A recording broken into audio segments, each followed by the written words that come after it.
Hello, how are you? Oh, well, I spoke with my partner and he doesn't want to go to therapy. Right. He's saying he has excuses. He's saying that he doesn't think it's gonna work for him. He thinks it's all about emotions, it's all a bit too unclear and abstract. And I find it really hard because for me it works, so I don't understand why he doesn't want to.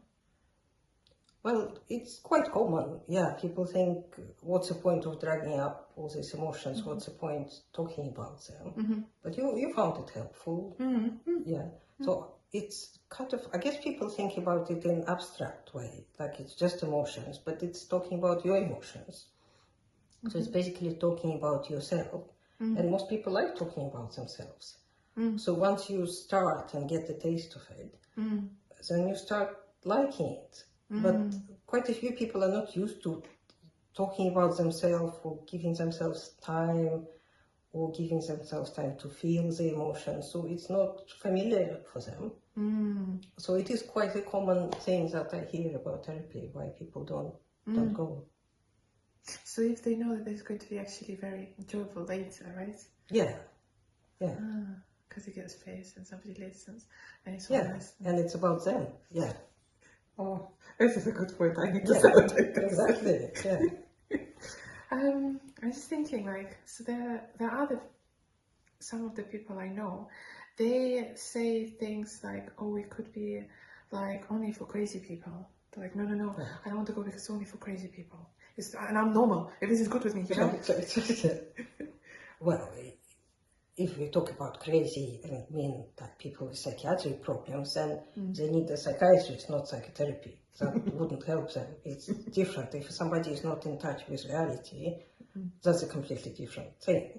And some people work with psychiatrists alongside psychotherapy when it helps, and that's fine. But psychotherapy is exactly for people who are functional, who are in touch with reality, but they just don't like maybe some parts of their lives, they would like to change something, and then that's for them. It's a very normal thing, right? So if I just say to this person, look, it's just for normal people, then that kind of, because it's not really for crazy. Yeah, you have to have really functioning so-called adult part of yourself to be able to engage in therapy. So you actually can't be crazy or out of it, because then it wouldn't work. What do you mean by this functioning part? I mean, this rational part of yourself, logical part of yourself that can observe and analyze. You can have emotions and describe them and get upset, but then you can also step back and look at what's happening. So if you can do that, then yeah, you can engage in the process of therapy, but you can't be just big puddle of emotions and then I won't be able to gather you and put you back together. Unfortunately, yeah. And I guess some people expect that, right?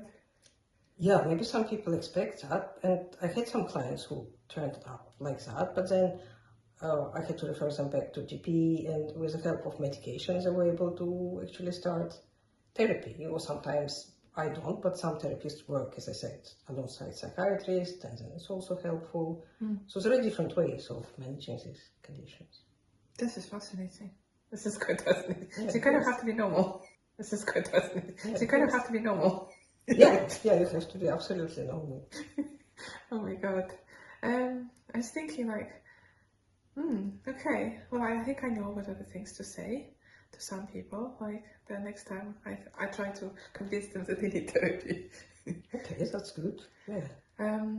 Another one that people sometimes that I know say is they somehow deny it, you know? They just deny that they have a problem. Like they just completely in denial of it altogether. So if like somebody says, oh, I think you might be stressed, they're like, no, I'm not stressed. So, but they clearly need So problem. you can see that they're stressed if they're your friends, yes, Yeah. that they're upset or whatever. Yeah. So how do you do with that? Like they really need help, and existing things don't work, but they are in a don't touch me like I'm gonna blow up state. Well, you can't really do much apart from just as a friend. You can be there for them if they want to open up and talk. But again, you can't drag them to therapy. You can be there when they feel like talking, or you can even tell them if you feel like a chat, like give me a call. I'm happy to listen. Or again, you could share that I'm having therapy, it's helping me in this and that way, and leave it at that. But if they are in a state that they want to push everybody away, you can't really start dragging them out, because then they'll push even harder. So that won't help, yeah. Okay, so that's good to know. Right, I'll have to proceed with see what I can tell the people I know. Proceed with caution. Yes, proceed with caution. Yeah. This is very interesting. Yeah. Okay. So we'll probably continue that topic and see you again soon. So.